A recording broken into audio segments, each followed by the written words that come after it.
చిన్న వయసులోనే పెళ్లి, త్వరలోనే భర్త మరణించడంతో ఎన్నో విమర్శలు, అవమానాలు ఎదుర్కొంటూ ఆ శ్రీనివాసుడే తన భర్తగా భావిస్తూ గొప్ప సాహితీకారిణిగా ఎన్నో పాటలు, పద్యాలు, కావ్యాలు శ్రీనివాసుడిపై రాస్తూ గొప్ప భక్తురాలుగా పేరుగాంచింది మాతృశ్రీ తరిగొండ వెంగమాంబ.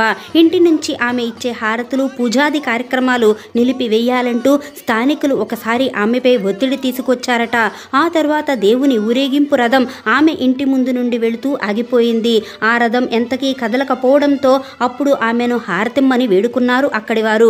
ఆమె హారతి అందగానే రథం ముందుకు కదిలింది. అప్పటి నుండి వెంగమాంబ హారతి తప్పనిసరిగా ముచ్చాల హారతి పేరుతో శ్రీ వెంకటేశ్వర స్వామి స్వీకరిస్తూనే ఉండడం విశేషం. శ్రీవారి బ్రహ్మోత్సవాలలో వెంగమాంబ ముచ్చాల హారతికి ఎంతో ప్రాధాన్యం ఉంది. 1817లో వెంకటేశ్వరుడిని స్మరిస్తూ సజీవ సమాధి చెందింది ఆ పుణ్యమూర్తి. తిరుమల తిరుపతి దేవస్థానం వారు అన్న ప్రసాద కేంద్రానికి ఆమె పేరు పెట్టడం, తరిగొండ లక్ష్మీ నరసింహస్వామి వారి ఆలయంలో ఆమె విగ్రహం పూజలందుకోవడం స్వామివారిపై ఆమెకున్న భక్తికి నిదర్శనం.